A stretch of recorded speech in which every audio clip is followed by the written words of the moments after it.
Bismillahirrahmanirrahim. Assalamualaikum warahmatullahi wabarakatuh. Waalaikumsalam warahmatullahi wabarakatuh. Alhamdulillahirabbil alamin. Wa bihi nasta'in ala umuri dunya waddin wa ala alihi wa ashabihi ajmain. Qala rabbi shrahli sadri wa yassir li amri wahlul 'uqdatam min lisani yafqahu qawli. Alhamdulillah, pada saat ini kita masih diberi nikmat sehat, sehingga pada malam hari ini kita masih bisa berkumpul dalam acara tanya jawab di Dai Nusantara ini. Untuk yang kedua kalinya, salawat salam semoga tetap Allah limpahkan pada junjungan kita Nabi besar Muhammad Rasulullah SAW, yang telah membimbing kita umatnya dari zaman jahiliyah menuju zaman nur Islam seperti yang kita alami saat ini. Mohon maaf sekiranya di sini kepada Ki Ageng Mageti saya ingin menanyakan sesuatu yang ingin saya tanyakan berkaitan dengan ma'rifat. Jadi saya minta keterangan dari Ki Ageng, semoga bisa memberi manfaat pada kami, khususnya tim Dai Nusantara, umumnya pada semua pemirsa dimanapun berada. Begini Ki Ageng, untuk yang saya tanyakan mengenai makrifat tadi, sebenarnya 5 golongan makrifat manusia di saat di alam kandung itu bagaimana sehingga di alam dunia ini. Untuk penjelasannya mohon dijelaskan sedetail mungkin. Waktu dan tempat kami persilahkan. Assalamualaikum warahmatullahi wabarakatuh. Waalaikumsalam warahmatullahi wabarakatuh. Ini saya akan mempertegas konten ini. Saya pastikan ini saya akan cari dasarnya ada, tapi saya nggak bisa ayat-ayatnya, nggak saya baca. Ini adalah salah satu, ada kisah juga, tapi saya ucapkan dengan detail lah, karena waktu yang singkat. Sebelumnya saya mohon, saya ambil garis besarnya saja, mudah-mudahan mudah dipahami, mudah diselami, dan mudah dicerna, sehingga menjadikan urat-urat atau wawasan agar kita lebih maju ke depan. Itu saya maksud. Kedudukan Nur Muhammad saat di alam kandung, saya akan menjelaskan. Saat perjanjian itu ini kan anggap aja hati ya, tangan saya ini anggap aja hati. Nur Muhammad itu ada di dalam hati itu. Di situ disaksikan 2 lafaz, ada 2 kalimat, yaitu dalam hati itu ada 2 kalimat, yaitu syahadat tauhid dan syahadat rasul, yang bunyinya asyhadu alla ilaha illallah wa asyhadu anna muhammadar rasulullah. Saat perjanjian diucapkan itu, lafaz itu menyinar, mempunyai ketauhidan, sehingga memancarkan cahaya putih. Cahaya putih itulah cahaya Nur Muhammad sebagai saksi calon kehidupan di dunia. Hati ini yang sesudah perjanjian dalam waktu sesudah 7 hari, dia ada, hati itu akan diselimuti oleh empat golongan makhluk atau hamba Allah. 4 ini yang menyesatkan setiap kehidupan, menyesatkan dan menenggelamkan, dan yang membisikkan agar orang-orang ini mengikuti arahan 4 golongan atau 4 alam ini. 4 alam ini adalah: 1, alam jin; 2, alam iblis; 3, alam setan; yang keempat, alam siluman; yang kelima, yaitu yang hakikat, adalah alam Nur Muhammad. Ini harus bisa dibedakan. Itu semuanya ada kode yang berbeda-beda dan mempunyai alam juga berbeda juga.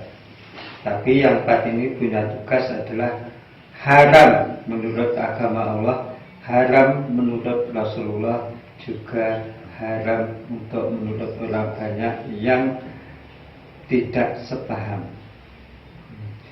Yang 1 yang di dalam hati ini adalah Nur Muhammad. Nur Muhammad ini adalah memiliki kunci yang awal, kunci yang akhir dalam hati.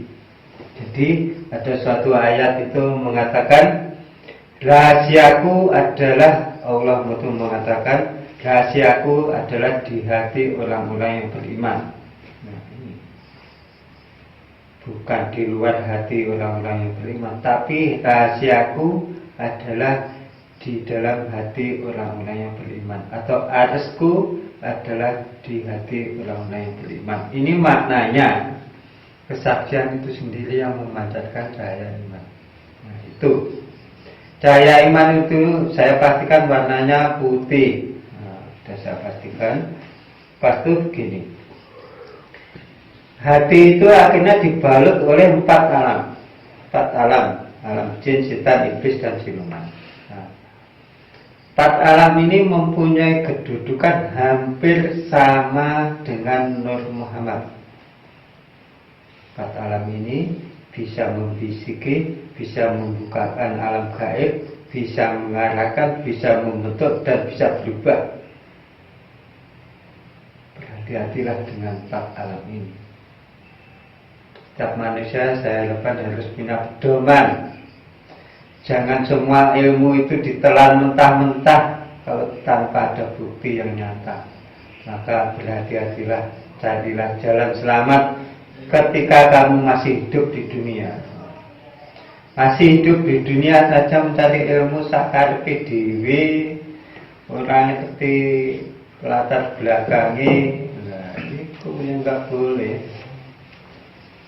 Jadi menurunkan ilmu harus paham. Tak lebok ning jerone santriku iku mau ilmu setan, iblis, jin, siluman. Apakah itu yang saya masukkan? Kalau kamu nggak paham yang kamu masukkan, santrimu yang berniat baik saja kamu masuki sejenis itu, kamu bertanggung jawab sampai di akhirat. Kamu berani bertanggung jawab sampai di akhirat berapa banyak santri yang kamu baiat. Kalau 1000 santri yang kamu baiat, yang kamu masukkan jin, setan, iblis dalam tubuhnya, kamu bertanggung jawab di akhirat. Karena apa? Santri itu semuanya berniat baik, mencari ilmu yang baik dan mencari ilmu yang benar. Berhati-hatilah membaiat dalam perguruan maupun di dalam thariqah. Nah, ini hati-hati. Ini saya banyak pengalaman dari thariqah, dari pondok, dari mana-mana saya sudah banyak pengalaman. Tapi ini saya hanya menyarankan. Saya memberi solusi, bukan saya menghancurkan kalian, tapi saya memberi solusi agar kalian bisa selamat menuju jalan yang benar. Itu. Kalau saya menyarankan saja, nggak memberi solusi, nah ini saya ibarat saya pidato yang nggak tahu latar belakangnya. Gitu. Jadi saya memberi solusi ini, siapapun yang ingin kembali ke jalan yang benar, maka saya tunjukkan, saya arahkan menuju jalan yang alam Nur Muhammad. Nah ini dalam marifat itu seperti itu. Saya jelaskan. sedetil-detilnya agar mereka itu paham. Jangan menuju jalan kesesatan. Saya sangat kasihan kehidupan umat Rasulullah akhir zaman itu setelah dalam kesesatan. Maka segeralah kembali ke jalan yang benar, jalan Nur Muhammad. Nah, ini Nur Muhammad ini kalau saya ketika manusia itu lahir ke dunia, Nur Muhammad itu saat akan lahir hati manusia itu tertutup rapat. Kenapa kok tertutup rapat? Karena dia mengikuti kehidupan orang tua. Tertutup rapatnya ini, dia mengikuti kehidupan orang tua, dia akan menjadi tertutup. Gelap itu akan menyelimuti hati dari luar. Selama manusia tidak tahu kunci untuk membuka hati itu, selamanya hati itu tertutup dan terkunci rapat sampai kematian. Ini yang saya sangat kasihan. Marilah kita kembali ke jalan yang benar. Kalau orang itu sudah menginjak ke tauhid, syahadat Rasul, syahadat tauhid. Nah, ini kalau menginjak ke situ, saya mohon harus ada yang menuntun. Kalau tidak ada yang menuntun, itu saya takut kalian salah jalan. Nih. Jadi di alam dunia nyata, saya melihat di luar sana itu, dia bilang, saya sudah marifat, saya sudah ketemu raja-raja, saya sudah bisa melalang melintang sana sini, saya mempunyai kehebatan, kekuatan, keajaiban yang luar biasa. Dia sudah merasa hebat. Ya. Merasanya hebat ini dari mana kamu bisa mendapat hebat? Ya, ini. Kehebatan itu keajaiban, keajaiban, kekuatan. Itu kalau di dalam Nur Muhammad itu dia tidak penting, tidak ada gunanya. Tapi kalau di alam jin, setan, iblis, kekuatan, kehebatan, keajaiban itu diutamakan. Maka berhati-hatilah mana yang harus kamu pilih. Kami hanya menyarankan dan mengarahkan agar kalian pada selamat. Saya sangat kasihan umat Muhammad saat ini sudah terumbang-ambing. Jalan mana yang harus ditempuh, tauhid mana yang harus dilalui. Maka dari itu saya membedakan makrifat ada 5. Makrifat Nur Muhammad, makrifat jin, makrifatnya pada alam iblis, alam setan, juga makrifat alam siluman. Itu semua hampir sama kedudukannya. Bisa membuka mata batin, bisa melihat sana sini, hampir sama. Maka berhati-hatilah. Yang membedakan Nur Muhammad dengan alam yang lainnya. Ada pembeda. Saya sangat prihatin dengan suatu perguruan. Seorang santri yang berniat baik, ingin menimba ilmu dengan tulus ikhlas, sudah diragati orang tua, dibiayai orang tua, kok yang dimasukkan sejenis kegelapan ini, saya sangat prihatin. Sangat prihatin. Maka saya mohon untuk diperhatikan. Siapapun yang ingin belajar di Tindai Nusantara, insya Allah saya akan menunjukkan jalan-jalan ini agar kalian bisa kembali ke jalan yang benar. Itu saya sangat kasihan. Mudah-mudahan umat Rasulullah akhir zaman itu segeralah kembali dan kembalilah pada Nur Muhammad sejatinya kehidupan di hati yang paling benar. Dan janganlah kalian tersesat.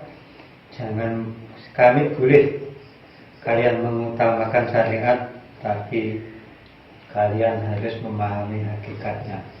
Ibarat kalian bisa memegang kulit buah pepaya, tapi kalian tidak bisa merasakan buahnya.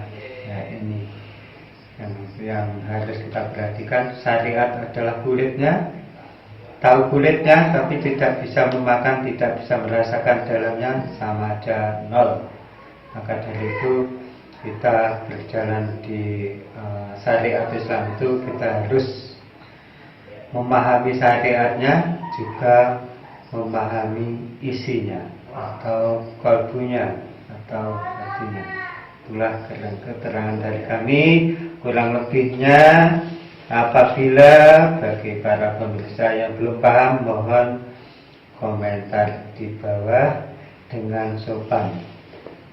Anda sopan, kami segan, maka dari itu, dan mohon dukungannya para pemirsa supaya untuk menombol like, share, subscribe sebagai dukungan kami, perjuangan kami untuk mengembalikan umat Rasulullah dari zaman kehidupan Rasulullah menuju zaman Nur Muhammad akhir zaman. Dan mudah-mudahan bermanfaat untuk kita semua. Sekian dari kami. Wassalamualaikum warahmatullahi wabarakatuh. Waalaikumsalam warahmatullahi wabarakatuh. Terima kasih atas semua keterangan yang berkaitan dengan makrifat. Semoga kami bisa mengambil hikmah dan bisa memahaminya, dan khususnya buat kami dan umumnya buat semua pemirsa dari Nusantara dimanapun Anda berada. Ada kurang lebihnya saya minta maaf, dan sekian. Wassalamualaikum warahmatullahi wabarakatuh. Waalaikumsalam warahmatullahi